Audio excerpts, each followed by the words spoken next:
त्यांनी प्रत्येकरण नमो बुद्धाय जय भीम म्हणायचं. चालत चालत या चालत या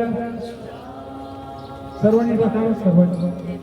जय भीम नमो बुद्धाय नमो बुद्धाय नमो बुद्धाय नमो बुद्धाय नमो बुद्धाय जय भीम नमो बुद्धाय जय भीम नमो बुद्धाय. हे सर्वांसाठी एक देऊन द्या.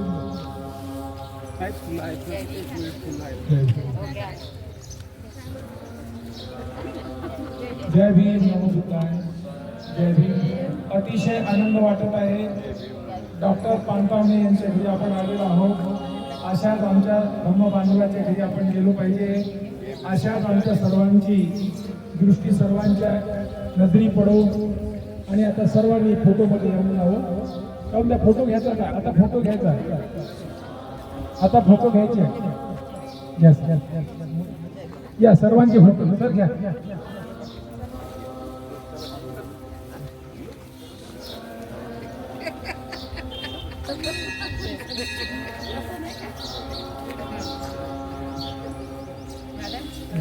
आता फोटो घ्यायचा. फोटो घेऊ द्या.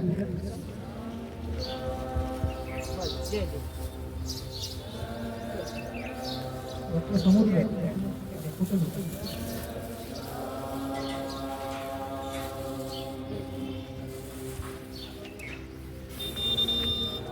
ही आजची नोंद ऐतिहासिक नोंद राहणार आहे. तुमचे फोटो तुमचा रेकॉर्डिंग होतो.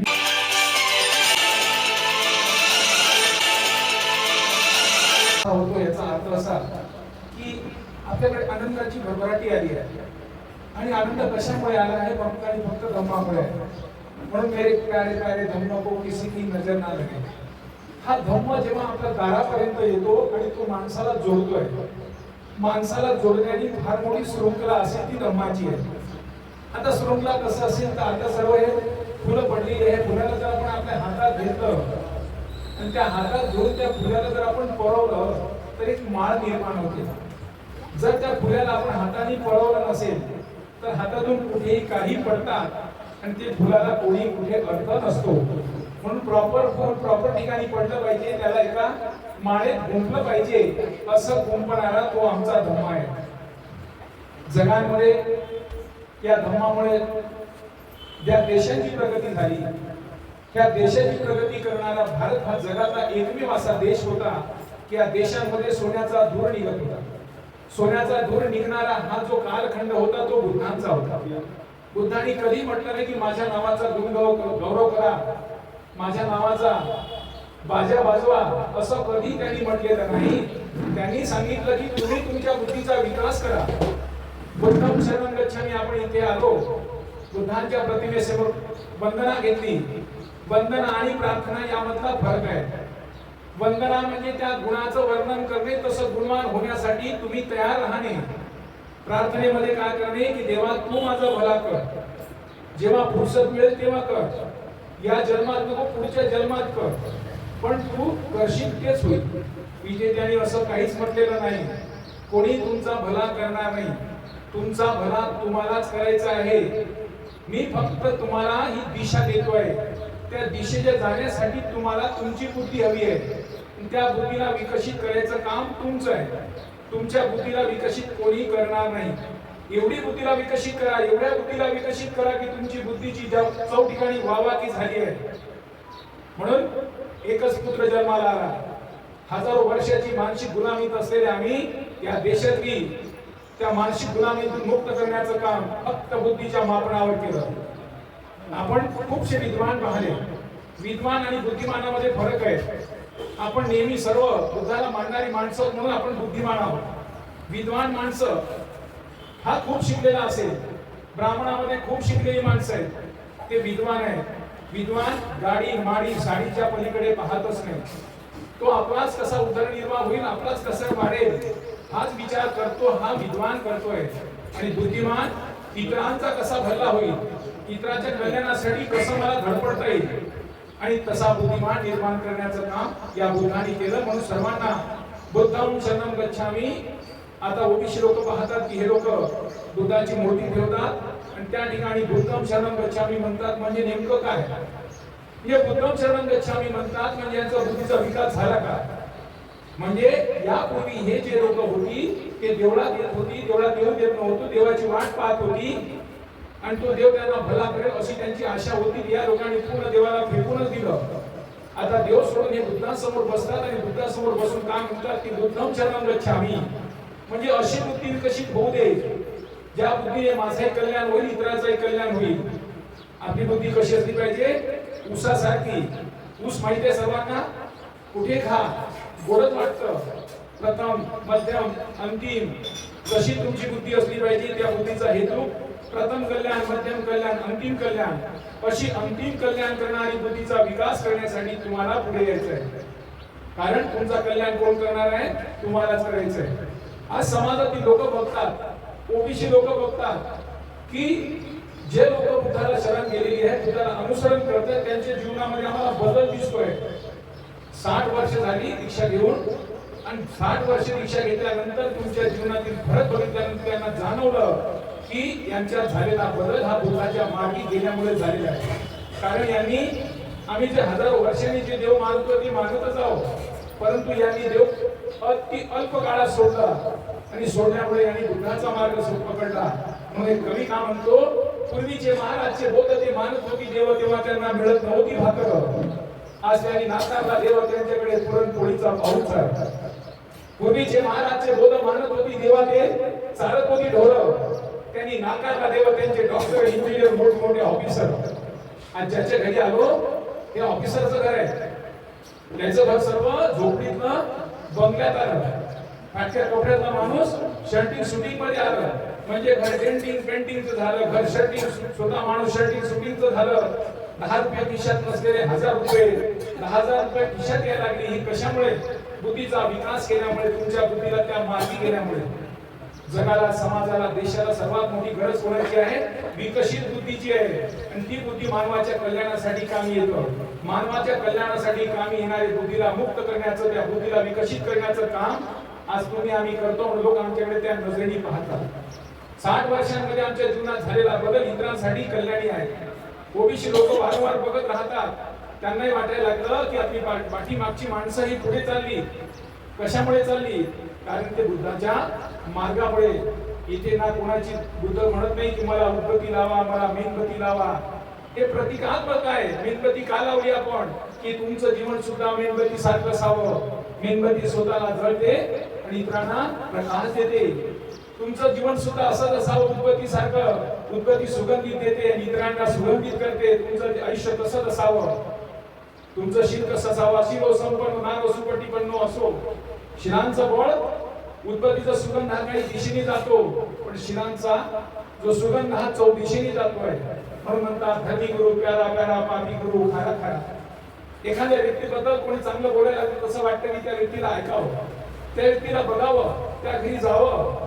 आज आपण त्यांच्या घरी आलो, आपल्याला वाटतं की नाही असं घर असावं. कोणाच्या घरासारखं? अशोकाचं घर असावं. अशोकाचा अर्थ समजतो? कधीना शोक मांडणारा, सतत आनंदित राहणारा, कल्याणी काम करणारा, सर्वांच्या हितासाठी कामासाठी धावून येणारा, असा तो अशोक आहे. ज्या अशोकाच्या पूर्वीची आई वडिलांची परिस्थिती फाटकी तुटकी असेल, आज तो गाडी धोक्या बंगल्यात आला, त्यांच्या घरी आपण आलो, आपल्याला त्या धम्माने आणलेला आहे.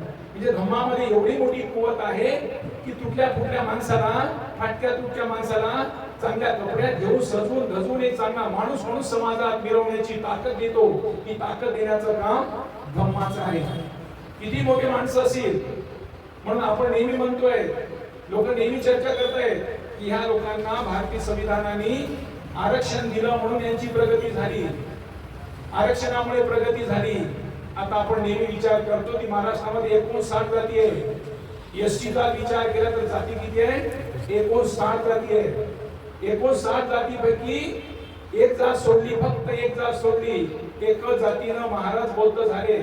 मांगई तिथंच आहे, चांबारी तिथं आहे, श्रीपरी तिथंच आहे. त्या देवाने त्यांना सोडलंच नाही.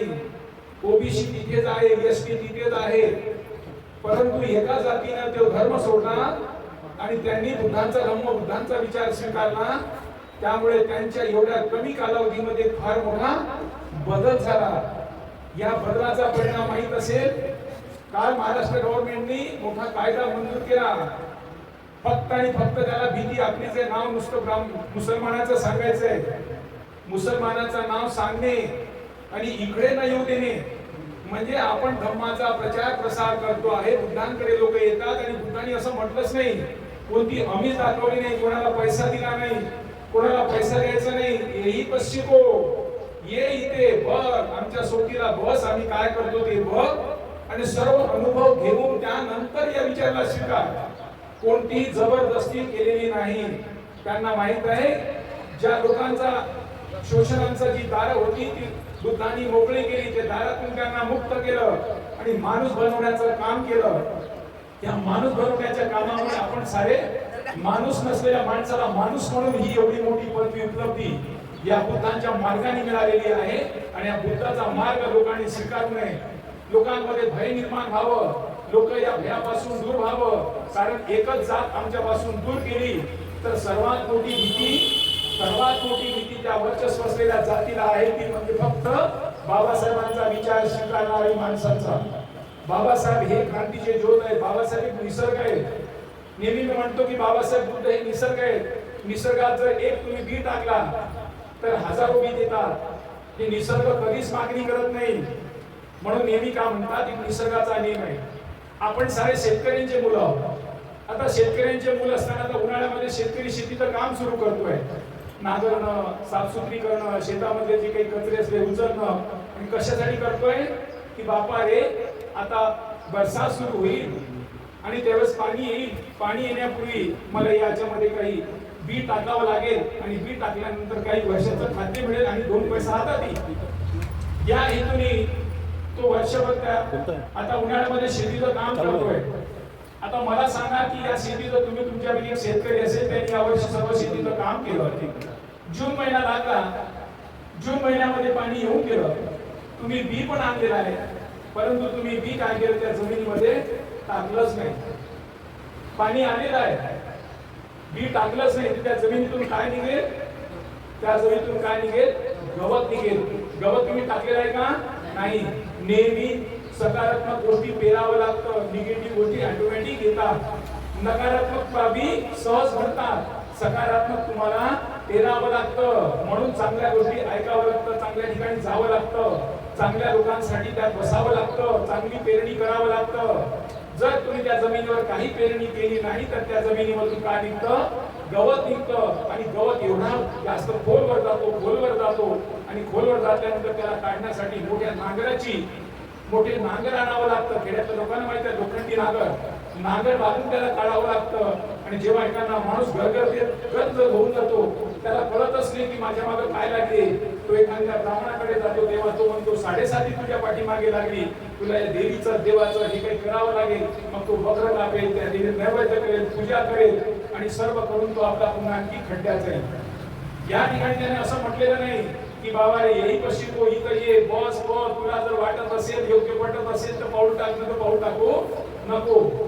ज्या लोकांनी या ठिकाणी आपल्या बुद्धीचा विकास करण्याचं काम केलं, त्यामुळे तुमच्या आमच्या सर्वांमध्ये विकास झाला. आणि विकास होण्यासाठी त्यांनी तुम्हाला धम्म दिलाय. धम्म म्हणजे चांगला जीवन जगण्याचा मार्ग. बाबासाहेबांनी 14 ऑक्टोबर 1956 आपल्याला दीक्षा दिली म्हणजे दिशा दिली. काय दिशा दिली? की बाबा रे तुम्ही या दिशेने जा, या दिशेने तुम्ही गेला तर तुमचा कल्याण होईल. कारण बुद्धाच्या मार्गाने जी लोक गेली, आपण थेरीगाथा वाचली असेल, आपल्याला त्यामध्ये त्या सर्व आपल्या सारख्या जर पीडित लोकांची कहाणी कथा आहे. त्या पीडित कहाणी कथा आपल्याला ऐकल्यानंतर आपल्याला वाटतं की त्यावेळेस कशी माणसं आणि बुद्धाच्या मार्गे आल्यानंतर त्यांची आज ऐतिहासिक कहाणी झाली आहे. भट्टाचाराची कहाणी म्हणा, किस्सा गौतमी म्हणा, अशी कितीतरी अशा प्रकारच्या ज्या कहाणी आहेत, ते कथा आहेत किंवा घडलेली घटना आहेत, ते बुद्धांच्याच मुळे घडल्या गेली. म्हणजे रसातळाला गेलेला माणूस म्हणून समाजात जर जगत असेल, जगण्याची दिशा त्याला मिळत असेल, जगण्याची त्याला ऊर्जा मिळत असेल, जगण्याचं फलपाणी मिळत असेल, ते फक्त आणि फक्त बुद्धांच्या मार्गानेच मिळू शकतो. आणि बुद्धाच्या मार्गाने मिळालेला ऐतिहासिक नोंद आहे. या ऐतिहासिक नोंद म्हणून बाबासाहेबांना माहित होतं की माझ्या समाजातील लोक हा अत्यंत पीडित आहेत. कारण हजारो वर्षाची गुलामी यांच्या मानसिकतेवर लादलेली आहे. त्यांना खाण्यासाठी मेलेली जनावरांची अन्न खावं लागलं तर खाण्यासाठी कपडे, घालण्यासाठी कपडे नाही, राहण्यासाठी घर नाही, अशा गरगरते अवस्थेमध्ये असलेल्या माझ्या समाजातील लोकांना मला बाहेर काढायचं आहे आणि बाहेर काढण्यासाठी यांना दिशा देणं गरजेचं आहे. किती मोठी संविधान असेल पण संविधानाचा वापरण्याची मानसिकता नसेल, बुद्ध्यांक नसेल तर त्या संविधानाचा ते फायदा घेणार नाही. म्हणून 14 ऑक्टोबर 1956 ला बाबासाहेबांनी आपल्याला दीक्षा दिली. त्या दीक्षेमध्ये काय केलं? 22 प्रतिज्ञा दिल्या. 22 प्रतिज्ञा देताना त्यांनी आईची भूमिका निभावली. आई माहित आहे, आई आपल्याला जेव्हा जेवण वाढते तेव्हा काटेला पाण्याने धुते, कपड्याने पुसते आणि पुसल्यानंतर त्यामध्ये अन्न परोसते. कारण तिला वाटते की माझा बाळ माझ्या घरातला जो कोणी असेल त्याच्या आहारी त्याच्या पोटामध्ये चांगलं अन्न जावं. तसंच बाबासाहेबांनी आपल्याला 22 प्रतिज्ञा देताना 8 प्रतिज्ञा नकारायला सांगितलं. 8 प्रतिज्ञा कामाला नकारायला सांगितलं आणि 9 पासून तर 22 पर्यंत म्हणजे 14 प्रतिज्ञा स्वीकारायला सांगितलं. 8 प्रतिज्ञा नकारल्या म्हणजे काय झालं? मी ब्रह्मा विष्णू महेशांना देव मानणार नाही. आता कधी आपण नेहमी ब्रह्मा विष्णू महेश ऐकतो, परंतु हे आमचे गुरु ब्रह्मा गुरुदेव गुरु महेश्वर गुरु साक्षात परब्रह्मा तस्मै गुरुवे नमः या गुरुबद्दल कधी ऐकलं नाही, माहित नाही, काही नाही, 2 गोष्टी केल्याचा कुठे उल्लेख पण नाही. तरी परंतु आमच्या डोक्यांमध्ये आमच्या समोर असं दाखवलेलं आहे की हे कोणती 3 गुरु तुमचे आहेत. बाबासाहेबांनी स्पष्ट म्हटलं की 3 गुरुंना मी मानणार नाही, यांची उपासना करणार नाही. रामकृष्ण यांना देव मानणार नाही, त्यांची उपासना करणार नाही. गौरी गणपती त्या हिंदू धर्मातील कोणते देवी देवतेस मानणार नाही. आता गौरी गणपती किती बसतात? गणपतीकडे पाहिल्यानंतर एखाद्या महिलेला विचारावं की बाबा असा पोरगा पाहिजे का तुला, असा मुलगा पाहिजे का तुला, असा नवरा पाहिजे का तुला? जर असा नवराही पाहिजे आणि असा मुलगाही पाहिजे तर पाहिजे का? ज्याचा व्यवस्थितच स्वतः काही नाही इतरांसाठी काय करू शकतो? कारण हा मानसिक गुलामीचा भाग आहे. म्हणून काय म्हणतात की अज्ञानता से भय पैदा होता है, भय से अंधविश्वास पैदा होता है, अंधविश्वास से अंधभक्त पैदा होता है, अंधभक्त मानसिक गुलाम होता है. म्हणून सर्वात जास्त प्रयत्न केला की तुम्हाला मानसिक गुलाम कसं बनवलं जाईल. आणि बुद्धाने तुम्हाला, बुद्धाला लोक का मानतात, आपण बुद्धाला का मानतोय? बुद्धाने 5 इंद्रियापैकी 6व्या इंद्रियाचं सांगितलं. सर्व काही गडबड आपल्या जीवनामध्ये ते होते मनामुळे. म्हणून तुम्हाला धम्म पदांमध्ये मनोसेटा मनोमय सर्व काही तुमचं मनाचीच करामत आहे. म्हणून बुद्धाला मान्य म्हणजे मनाचा उच्चांक गाठणं. ज्या व्यक्तीचा मनाचा उच्चांक गाठला तो म्हणजे बुद्ध झाला. मी तुम्हाला मागे सांगितली होती की नेहमी सर्व समस्येचं सोल्युशन, सर्व समस्याचं निराकरण करण्याचं काम म्हणजे बुद्ध करू शकतात. जो बुद्धाच्या मार्गी जातो, जो बुद्धांचा विचार स्वीकारतोय, तो बुद्धांचं अनुसरण करतोय. म्हणून जगातली माणसं तुम्हाला सांगितली की भारतामध्ये करोना आला होता. करोना आल्यानंतर भारताच्या प्रधानमंत्रीला भारतामध्ये लॉकडाऊन लावण्यासाठी काही वेळ लागला नाही. का रात्री 8 वाजता डिक्लेअर करतो आणि 12 वाजतापासून लॉकडाऊन भारतात लागू होतो. पण हेच लॉकडाऊन अमेरिकेच्या राष्ट्रपतीला लावता नाही आलं. हेच लॉकडाऊन कितीतरी देशातील प्रधानमंत्री राष्ट्रपती लावता नाही आलं. भारताच्या प्रधानमंत्री लावता आलं. कारण काय? कारण एकच होतं की भारताची संविधान, भारताच्या संविधानामुळे भारताच्या राष्ट्रपतीला लावता आलं. म्हणून संविधान निर्माण कोणी केलं? संविधान त्या शीलवान माणसाने केलं.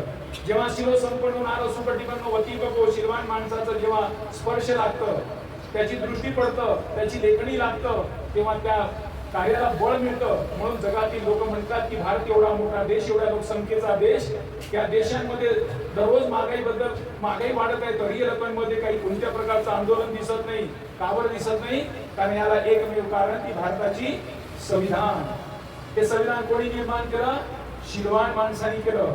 आणि शीलवान माणूस आपल्या शिलांच्या बळावर, बाबासाहेब म्हणतात की मी खूप डिग्री शिकलेलो आहो, मी शिकलो म्हणून लोक मला घाबरत नाही. मला घाबरतात त्या कशामुळे? शिलांमुळे. आपण बुद्ध होणे म्हणजे काय होणे? शीलवान होणे. बुद्धांचा प्रत्येक कार्यक्रम बघा तुम्ही, बुद्धांचा प्रत्येक कार्यक्रमामध्ये कुठे कोणते कार्यक्रम असेल तर त्या ठिकाणी काय होत असतं? त्रिशरण आणि पंचशील घेतो आपण. त्रिशरण पंचशील का घेतो? कारण काय? की तुमचा शिलांचं बळ वाढावं. आता आपण इथे आलो, त्रिशरण पंचशील घेतलं, कुठे आपण बसलो, त्रिशरण पंचशील घेतो. त्रिशरण पंचशील घेण्यामागचा हेतू काय? जसं झाडाला पाणी दिलं, झाड हिरवं हिरवं राहतं. झाडाला दररोज पाणी देतो आपण, घराला दररोज झाडझूड साफसूफ करतोय, झाडझूड केल्यामुळे घर साफ राहतं, झाडाला पाणी दिल्यामुळे झाड हिरवंगार राहतं. तसंच तुमच्या मनाला सुद्धा प्रशिक्षित करण्यासाठी हे त्रिशरण पंचशील नेहमी घेत राहणं गरजेचं आहे. ह्याच्या मागचा एकच हेतू की तुमचा शिलांचं बळ वाढावं. आणि शीलवान मनुष्य असल्यानंतर बुद्धांकडे सांगितलं तुम्हाला की माणूस बुद्धांकडे एक समस्या घेऊन आला होता. कारण तो घरांमध्ये झगडं भांडण होत असताना त्याला काही कळेच ना. तो म्हणतो की तथागत मी घरात गेलो तर माझ्या बायकोला अशी पटतच नाही, बायको अंगावर येते, पोरगा अंगावर येते, काय करावं घरात काही सुचतच नाही. मग घरातून मी बाहेर पडतो. बाहेर पडल्यानंतर वाटतं की चला आपल्या मित्रमंडळीत जाऊन बसावं. तर मित्रमंडळीकडे जातो, तेही माझी एवढी टिंगल करतात तथागत त्यांचे ती बसा वाटत नाही. आता जाऊ कोणाकडे? तेव्हा तथागत म्हणतात त्या शिरवाण माणसाकडे जा. शिरवाण माणूस कोण आहे? शिरो संपन्न नारो सुपटी बंद होत्या शिरवाण माणसाकडे जाते, बोट दाखवतात. ते बोट कोणाकडे दाखवतात? आपल्याकडे दाखवतात. कारण आपण कोण आहोत? बुद्ध आहोत. बुद्ध होणे म्हणजे कोण होणे? शिरवाण होणे, नैतिकता होणे, नीतिमान होणे. लोकांनी बघावं तो माणूस चाललेला, तो कोण माणूस? तो बुद्ध माणूस आहे. चालताना बुद्ध माणूस, बघताना बुद्ध माणूस, बसताना बुद्ध माणूस. कारण बुद्धांची ही जी सुगंधी बहरते आहे, शिलांची सुगंधी बहरते. म्हणजे सांगितलं तुम्हाला उदबत्तीचा सुगंध एका दिशेने जाईल, पण शिलांचा सुगंध हा चौदिशेने जातो आहे. बुद्ध माणूस हा शिलवान आहे, चरित्रवान आहे, गुणवान आहे. पण घरामध्ये शिलवान आई असली पाहिजे, शिलवान बाप असला पाहिजे.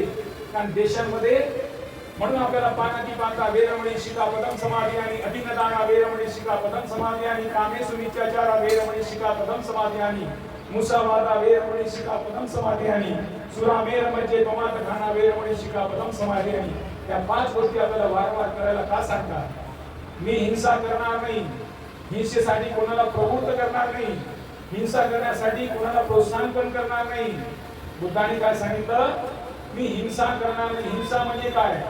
हिंसा फक्त शारीरिक हिंसा नको, काया वाचा मनाने सुद्धा. मी कोणाला एखाद्याचं काही शारीरिक इजा करणे म्हणजे डोळ्यांनी दिसतं, परंतु मानसिक इजा दिसत नाही. म्हणून काया वाचाने मी कोणाची हिंसा करणार नाही, एवढं मोठं बुद्धाने सांगितलेलं आपल्याला. मनामध्ये सुद्धा दूषित विचार यायला नको. मनामध्ये सतत विचारायला, मनामध्ये असा विचार असला पाहिजे की मी न याचा कल्याण करणार तर कोण करणार? झोपेत असताना माझ्या मनामध्ये कोणती भावना असली पाहिजे? कल्याणाची भावना असली पाहिजे. माझा हेतू प्रथम कल्याण, मध्यम कल्याण, अंतिम कल्याण. म्हणजे मी हिंसा करणार नाही, हिंसेसाठी कोणाला प्रवृत्त करणार नाही आणि हिंसासाठी कोणाला जे काही करत असेल त्याला पुढे जाऊ देणार नाही, त्याला मी मागे ओढेल. अतिनदाना वेरमणी. आज देशांमध्ये भ्रष्टाचार का वाढतोय? भ्रष्टाचार वाढण्याची कारण काय? कारण घरांमध्ये बुद्ध नाही. बुद्ध परिवारांमधील लोक माणसा अतिनदाना, त्याला माहित अतिनदाना म्हणजे काय? जी माझी मेहनत केलेली नाही, जी वस्तू माझी नाही ती मी दान देणार नाही, ती कोणाला पण घेणार नाही. म्हणजे जी वस्तू माझी नाही ती मी घेणार नाही, जी वस्तू माझी नाही ती कोणाला देणार नाही. म्हणजे कोणती वस्तू देईन मी? आमची संस्कृती श्रमण संस्कृती आहे. या देशामध्ये ब्राह्मण संस्कृती आणि संस्कृतीमध्ये 2 फरक आहेत. ब्राह्मण संस्कृती नेहमी फुकट खाणारी आहे आणि श्रमण संस्कृती नेहमी मेहनतीनं कमवणारी आहे. कारण सर्व आपण मेहनत करणारे माणसं आहोत. म्हणून या देशाला जर सुखलाम बनवायचं असेल त्याला बुद्धांची गरज आहे. कारण बुद्ध हा नेहमी आपल्या मेहनतीचा, आपण नेहमी बघा आपण भोजन दान करतोय. भोजन दानाची कशी त्याची प्रथा आहे बुद्धांमध्ये? प्रत्येक महिलेने आपल्या घरी भोजन बनवायचं, प्रत्येक महिलेने भोजन बनवायचं, तो भोजन घेऊन यायचं आणि तो भोजन सर्व एकत्र करायचं आणि एकत्र करून सर्वांनी खायचं. भोजन दानाची कशी रूढी आहे बुद्धांमध्ये?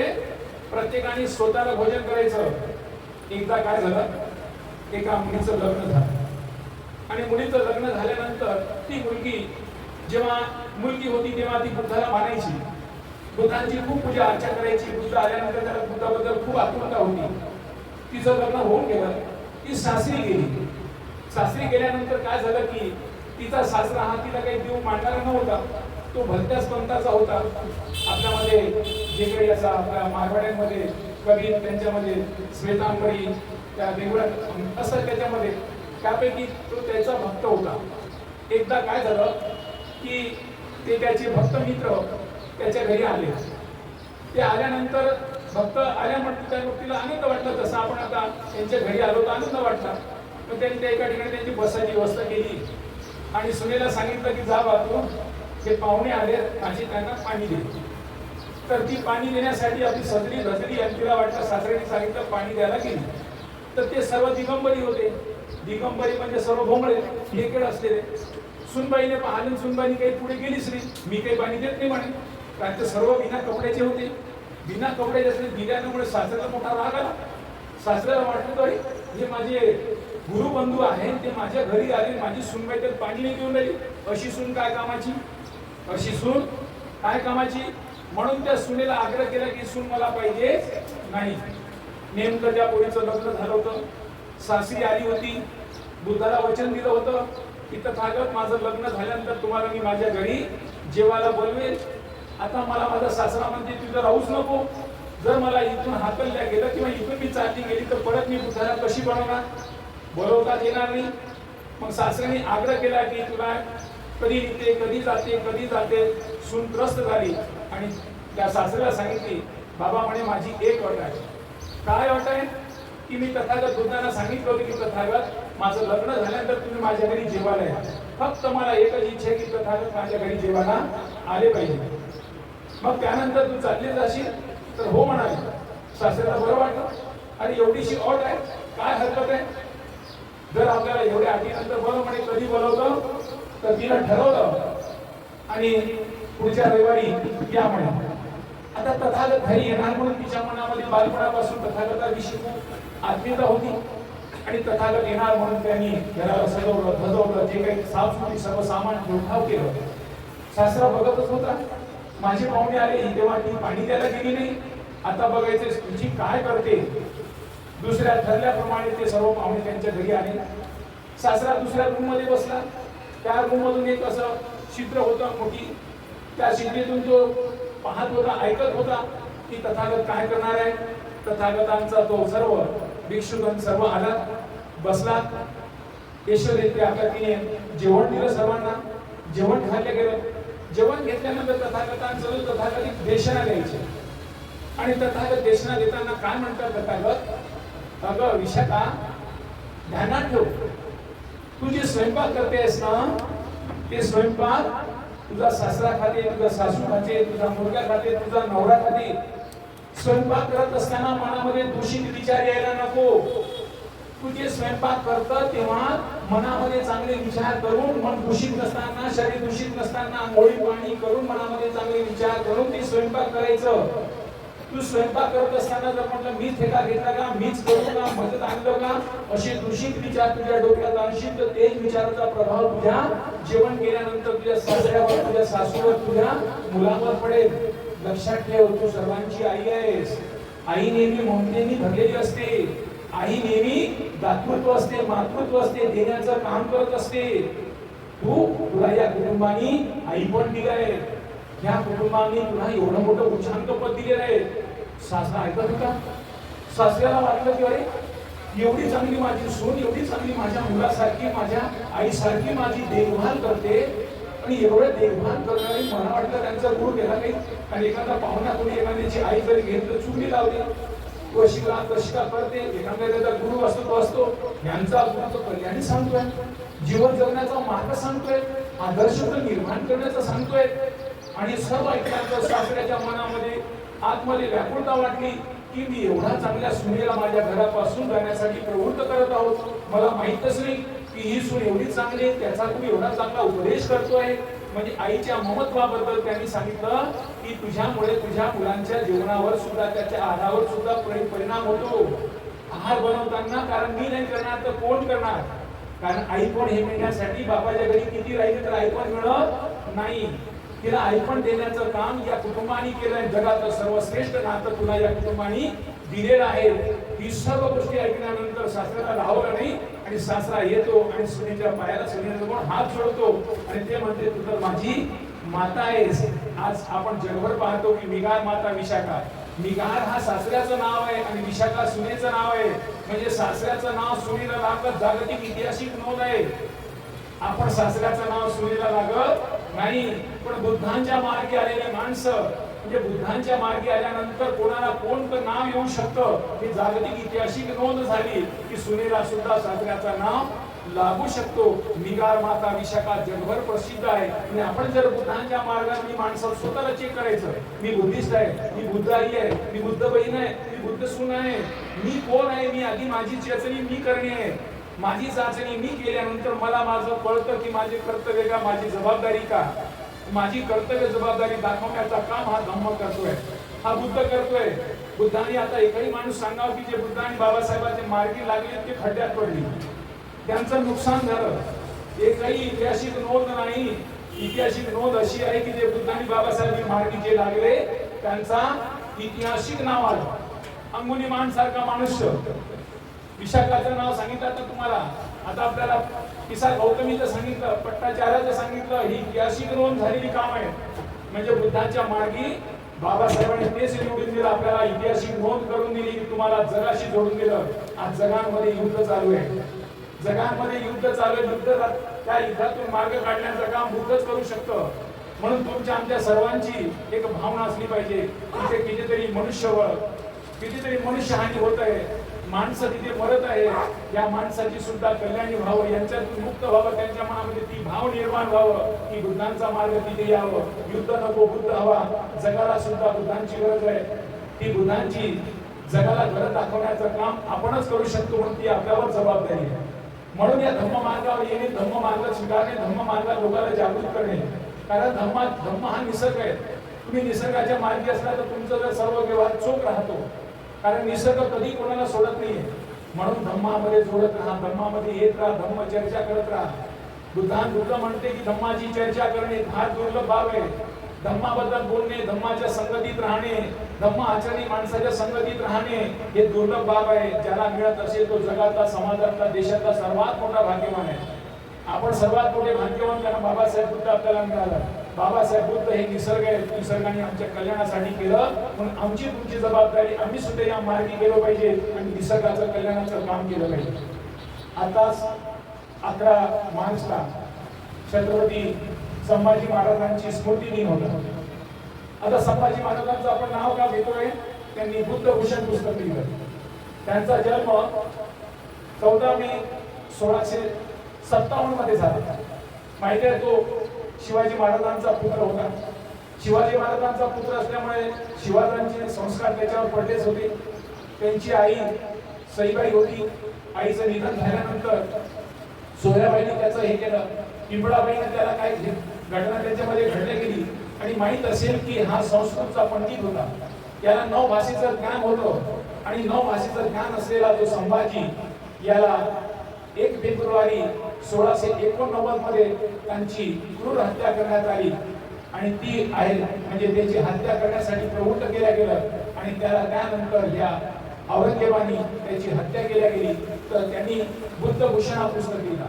बुद्धभूषण याचा अर्थ होतो की ज्याला बुद्धी ज्याला शोधते, बुद्धीचा जो चांगल्या कामासाठी उपयोग करतो, त्या बुद्धीचा अलंकार असलेला जो बुद्धभूषण या संभाजी राजांनी पुस्तक लिहिलं आणि त्या संभाजी राजा हा सुद्धा शिवाजी महाराजांचा पुत्र. त्याच्या जीवनामध्ये वेगवेगळी घटना घडलेली आहे, म्हणून सर्वांनी बुद्धभूषण हे पुस्तक वाचावं आणि पुस्तक वाचून आपण कालची 11 मार्च ही त्यांची स्मृती दिवस होता, त्या स्मृती दिवसामुळे आपण त्यांना सुद्धा आपल्या स्मृतीची आठवण करू शकतो. अशा प्रकारे विधायक कामं करणारी विधायक माणसं आपल्या जोडीला मिळतात. आपल्या सर्वांची जबाबदारी. आज आपण धम्म आपल्याला नेमकं येण्याचं कारण काय होतं? कारण प्रत्येकाने बाबासाहेबांना सांगितलं की प्रत्येक बुद्धानी दर रविवारी आपण विहारात गेलोच पाहिजे. प्रत्येकाची जबाबदारी विहारात गेलोच पाहिजे. खूपशे बौद्ध स्वतःला बौद्ध समजतात पण विहारात जातच नाही, विहाराचं तोंडच पाहत नाही. आता विहाराची तोंड पाहत नसल्यामुळे विहार काय घडतं बसवा. विहार हे कृष्णामुक्तीचं केंद्र आहे, विहार हे मानव कल्याणाचं केंद्र आहे, विहार हे उन्नतीचं प्रगतीचं कारण आहे.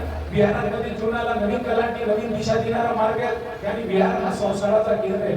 पण त्या विहारामध्ये गेलो तिथं संस्कार कुठे मिळणार आहे? विहारात कोणी जात नाही. म्हणून आज विहार आपण त्यांच्या घरी आलो. आपण त्यांच्या घरी जाण्यामागचं कारण काय? धम्म आपल्या घरी. धम्म त्यांच्या घरी जाण्यामागचं एकच कारण आहे की ज्यांच्या घरी गेलो त्या घरातील सर्व मंडळीची आपली ओळखी व्हावी. जर आपण एखाद्या लग्नाला गेलो असतो, जर असं प्रमाणे लग्न ठेवलं असतं, एखाद्या कुठेतरी हॉलमध्ये ठेवलं असतं, हॉलमध्ये आलो असतो गेलो असतो, पण हे घर पाहायला मिळालं असतं का? म्हणून आपण ठरवलं की प्रत्येकाच्या घरी आपण गेलोच पाहिजे. प्रत्येकाची घरी गेल्यानंतर घरातील राहिलेल्या सर्व मंडळीची आपली ओळख झालीच पाहिजे. म्हणून सर्वांना विनंती, सर्वांनी एक दुसऱ्याचे नंबर लिहून घ्या. हे सर्व धम्माने आपल्याला जोडलेलं आहे आणि आज जोडल्यानंतर पुढच्या रॅलीमध्ये त्यांनी यावं यासाठी तुम्ही स्वतःनी फोन करायचं. कागबाई तू काल नाही आलीस, कार्यकर्ता काल का नाही आलास, कोणत्या अडचणीत आहे का? आपण सर्वांची अडोशी आणि पडोशी राहतो. आपला भाऊ कोणत्या अडचणीत आहे की अडचणी मुक्त करण्याचं काम आपलं आहे. कधी तो घरगुती अडचणीत असेल, कधी पैशाची अडचणीत असेल, कधी बाहेरचा व्यक्ती कोणी त्रास देत असेल, कधी काही मुली लग्नाची आहे, मुलगा लग्नाचा आहे, कोणाकडे जावं, कोणा सांगावं म्हणून झुटा पैसा रूटा भाई समय समय पर काम आहे. म्हणून तुमची आमची सर्वांची जबाबदारी, आपला हेतू तोच आहे की आपण एवढे चांगले माणसं एक दुसऱ्याच्या शेजारी राहतो, परंतु एक दुसऱ्याच्या घरी जात नाही, एक दुसऱ्याची ओळखी करत नाही. म्हणून धम्माने ठरवलं की प्रत्येकाच्या घरी जायचं, त्याची जी समस्या आहे ती समजून घ्यायची. आपण एक दुसऱ्या समस्या समजून घेऊन एक दुसऱ्याला दूर करता येईल. कारण जोपर्यंत आपण त्यांच्या घरी राहणार नाही, जोपर्यंत त्यांच्या जवळ जाणार नाही, नेहमी लक्षात ठेवा, भांड्याला घासल्याशी भांडं कळत नाही, पतलेचं आहे, पितळीचं आहे, सोन्याचं, चांदीचं आहे. माणसासोबत बसल्याशी तुम्हाला माणूस मिळत नाही. म्हणून माणसाला माणूस घडवण्याचं काम आपल्याला या बुद्धाने दिलेलं. आपण माणूस म्हणून घडलेलो आहोत. पण आपली जबाबदारी आहे, माझ्यासारखा माझा भाऊ तयार व्हावं. झुटा पैसा रूटा भाई समय समय पर काम आहे, यासाठी आपली तुमची जबाबदारी. आपण त्याच हेतूने आलो. आपल्या बाजूला डॉक्टर आहे, इंजिनियर आहे, वकील आहे, पोलीस आहेत, वेगळे ऑफिसर लोक आहेत, पण कोणी कोणाच्या दारी जात नाही. सर्वांची जबाबदारी कमीत कमी आपण एक दुसऱ्याच्या दारी जाणे, कोणत्या समस्या त्या समस्येतून मुक्त करणे आणि जातविहीन समाज निर्माण करणे, अस्पृश्यता निर्मित समाज निर्माण करणे, मानवताच्या केंद्रबिंदू ठेवून मानव म्हणून सर्वांची ओळख असणारा असा विचाराला स्वीकार करणे. या स्वीकार करण्यासाठी आपण या विचाराला एकमेकाला प्रचारित करण्याचं काम सर्वांची जबाबदारी आहे. आता राठोड म्हणजे आपण 6 ड्रायव्हर आहोत.